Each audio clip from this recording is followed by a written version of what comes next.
नमस्कार दोस्तों, आज मैं आपको जो कहानी सुनाने जा रहा हूँ उससे आप जीवन का जो सार होता है उसे आप बड़े ही आसानी के साथ समझ सकते हैं।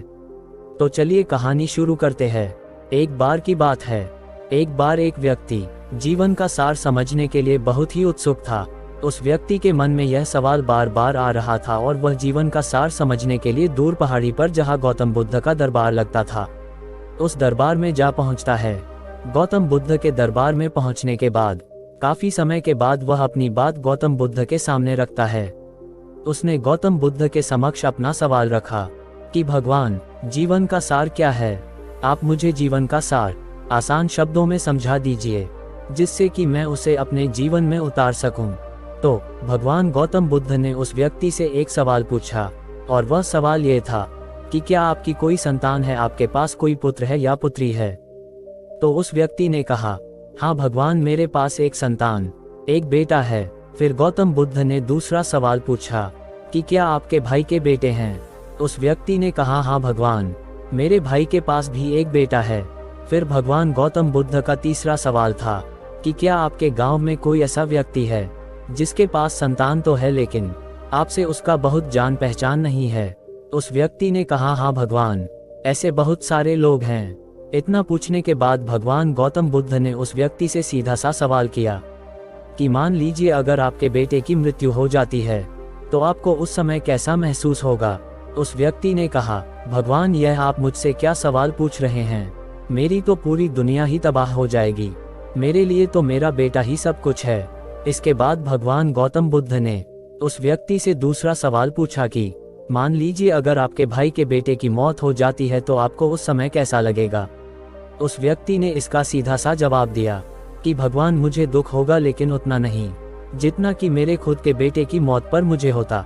इसके बाद भगवान गौतम बुद्ध ने उससे एक और सवाल पूछा कि मान लीजिए अगर आपके गांव में कोई ऐसा व्यक्ति है जो कभी कभार दिखता है और उसके बेटे की मौत हो जाती तो आपको कैसा लगेगा? उस व्यक्ति ने कहा, भगवान, अगर मैं सच्चाई और ईमानदारी के साथ आपको बताऊं तो मुझे जरा भी बुरा नहीं लगेगा क्योंकि मेरा उसके साथ कोई संबंध ही नहीं है।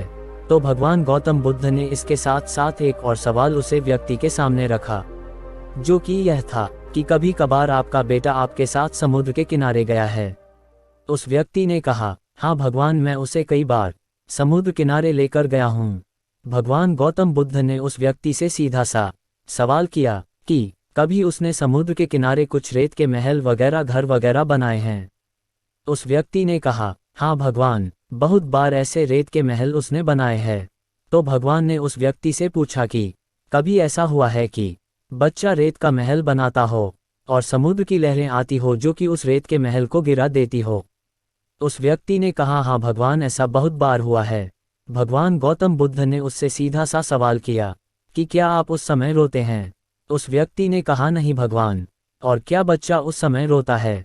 उस व्यक्ति ने कहा, हाँ भगवान, बच्चा तो रोता है। इस जवाब पर गौतम बुद्ध ने कहा कि बच्चा तो रोता है लेकिन आप उस समय नहीं रोते हैं और इसके पीछे का कारण यही ही है कि जिनसे हमारा संबंध या लगाव होता है, दुख हमें केवल और केवल उन्हीं चीज़ों का होता है।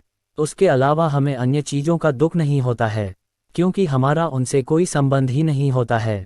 इस पर बुद्ध ने कहा कि उस पेड़ की तरह बनिए जिस पर पक्षी रोज शाम को आते हैं और अगली सुबह रवाना हो जाते हैं, लेकिन उस समय ना ही पक्षी उस पेड़ से कुछ कहते हैं कि हम दोबारा आएंगे और ना ही वो पेड़ उन पक्षियों से कहता है कि मैं आपका इंतजार करूंगा।